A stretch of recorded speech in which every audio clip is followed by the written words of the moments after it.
Chinese NBA prospect na nilampaso lang ni Kai Sotto sa Asia Cup Qualifiers Best Center list. Nagdodomina na sa NBA Draft Combine at Kai Ju kailangan na sa FIBA World Cup Qualifiers ayon mismo kay Coach Tim Cone. Yan ang ating mga pag-uusapan para sa video natin na ito.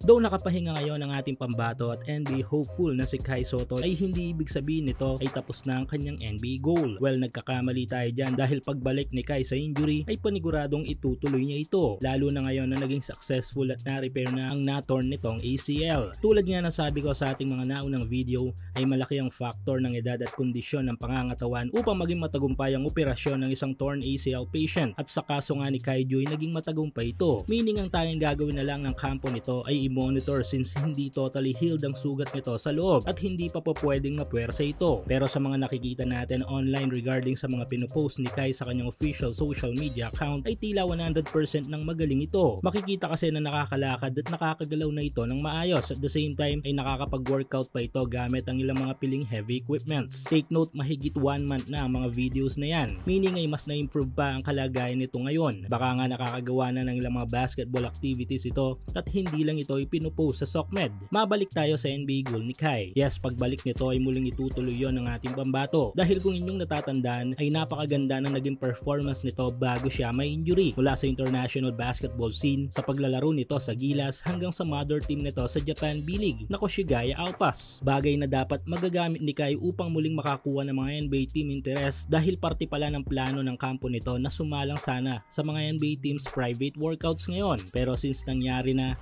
at wala namang may gusto na ma-injured ang ating pambato, kung kaya't ito move on na tayo dahil ito rin ang ginagawa ngayon ni Kai. Sa FIBA Asia Cup Qualifiers first and second window ay ang dalawang FIBA Asia event na talagang dinumina ni Kai ang Asian basketball, lalo na sa kanyang tangan na posisyon. Sa center position nga bago ma-injury si Kai at di makakalaro sa third at final window ng FIBA Asia Cup Qualifiers ay napanghawakan nito ang dalawang kategorya sa Asia Cup. Ang una na nga dito ay ang ongoing pa rin ang up to 6,000 pesos bonus na ipinamimigay ni 1X sa inyong first cash-in. Hulaan kung sino ang mananalo sa laro sa PBA, NBA, FIBA o sa kahit anong liga ng basketball sa Asia. At kung tama kay magkakapera ka, kaya i-click lang ang link sa ating comment section at ilagay ang promo code na makikita nyo sa ibaba ng screen.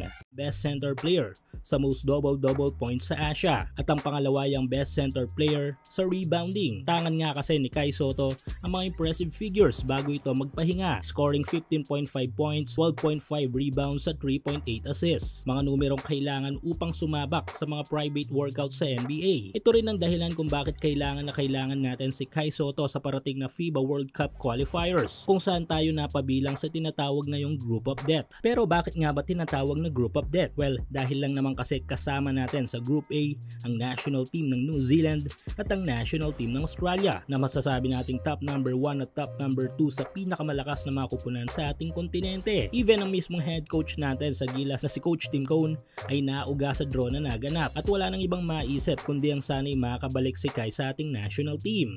Pero gaano nga ba kalaki ang tsansa na makabalik si Kai sa Gilas bago ang 2027 World Cup Qualifiers na ito? Kung ipagsasama-sama natin ang mga posibilidad tulad ng ilang buwan ba ang healing process ng torn ACL at ano ba ang kalagayan ngayon ni Kai, ay masasabi nating oo, kaya. Dahil exactly 9 months na sa Nobyembre ang pagpapagaling ni Kai sa time na yon at possible fully recovered na ito at fit ng lumaro para sa ating national team. Pero base nga lang yan sa standard time frame ng pagpapagaling ng injury nito at sa lagay ni Kai ngayon na tila parang magaling na nga.